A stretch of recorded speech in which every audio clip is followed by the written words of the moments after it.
Hai guys, Karin di sini. Jadi kali ini aku mau share nih pengalaman pertama kali aku menjadi seorang tour guide. Aku bakalan guiding tamu di salah satu taman bersejarah di Kota Mataram, yaitu Taman Mayura. Taman ini punya historical yang kuat loh guys, karena katanya bangunan taman ini asli peninggalan dari Kerajaan Mataram yang dulunya berjaya di Pulau Lombok. Nah dulu bangunan ini dibangun untuk kelengkapan bangunan puri atau istana raja yang berfungsi sebagai taman raja.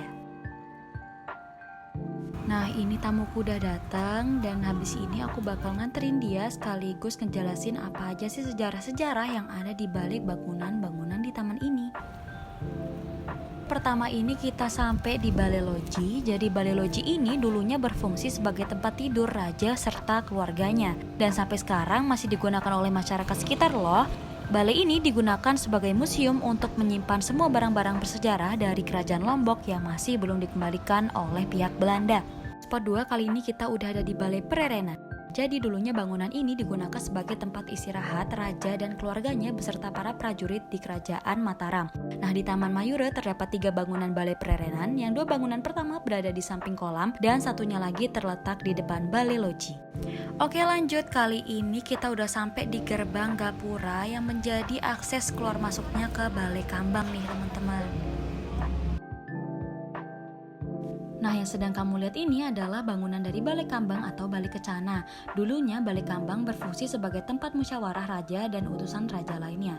Kemudian pada masa perang antar Kerajaan Mataram dengan Belanda, tepatnya pada tahun 1984, Balai Kambang digunakan sebagai tempat untuk menyimpan mesiu dan senjata. Salah satu yang masih ada hingga sekarang adalah sisa peninggalan 2 pasang meriam. Adapun masing-masing meriam ditempatkan 1 pasang di halaman pintu dan masuk bagian tengah dan 1 pasang di jalan masuk menuju Balai Kambang. Selain itu, pada masa penjajahan Belanda, Balai Kambang juga pernah digunakan sebagai ruang sidang pengadilan loh.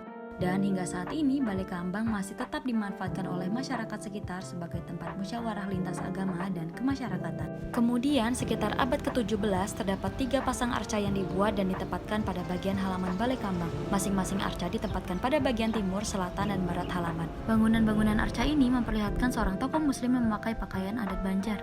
Nah, setiap pasang arca diletakkan saling berhadapan dengan maksud sebagai cerminan rasa persatuan dan kesatuan 2 unsur agama, yaitu Islam dan Hindu yang berbeda di Nusa Tenggara Barat. Lanjut, yang dari tadi terlihat nih, ada kolam yang wilayahnya paling luas di Taman Mayura.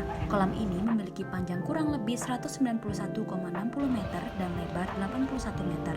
Dulunya kolam ini berfungsi sebagai tempat mandi semua wanita kerajaan, baik itu para dayang maupun keluarga kerajaan, serta digunakan juga untuk aliran irigasi. Next, sekarang kita udah sampai di Pura Kalepuk. Menurutku ini bangunan yang paling menarik di sini. Pura Kalepuk berfungsi sebagai tempat ibadah bagi raja beserta keluarganya dan hingga sekarang masih digunakan juga oleh masyarakat umum loh untuk beribadah.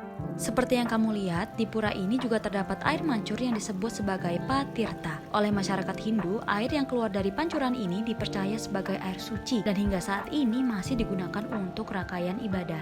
Nah menariknya, dulu sebelum namanya menjadi Taman Mayura, taman ini dinamakan sebagai Taman Kalepuk loh teman-teman, yang diambil dari suara yang keluar akibat derasnya mata air yang ada di kolam di taman ini. Namun karena dulu kawasan Taman Mayura adalah kawasan hutan yang banyak ularnya, maka diperlukan sejenis unggas pemangsa ular sebagai predator, dan karena itu dipeliharalah burung merak. Karena itulah taman ini menjadi disebut sebagai Taman Mayura, yaitu bahasa Sanskerta dari merak. Nah kalau tadi Pura Kalepuk digunakan untuk keluarga raja, sekarang ada pura lagi satu nih di Taman Mayura, yaitu Pura Jagatnata. Dulunya Pura Jagatnata digunakan sebagai tempat ibadah untuk rakyat biasa yang bukan bagian dari keluarga kerajaan. Nah tapi sekarang kedua pura ini dapat digunakan oleh masyarakat umum, siapa saja dapat menggunakannya untuk beribadah. Dan bagian paling menariknya, pura ini memiliki latar belakang Gunung Rinjani. Dan ini dia beberapa foto yang kita ambil di spot-spot yang ada di Taman Mayura.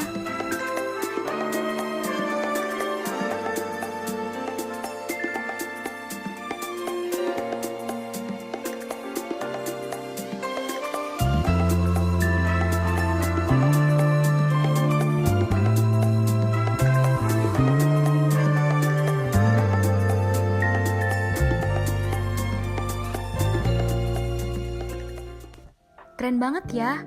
Nah itu tadi rahasia keindahan yang disimpan oleh Taman Mayura Kota Mataram. Tunggu apa lagi? Yuk buruan nyusul ke sini. Oke, cukup segini aja untuk vlogku hari ini. See you next time. Bye.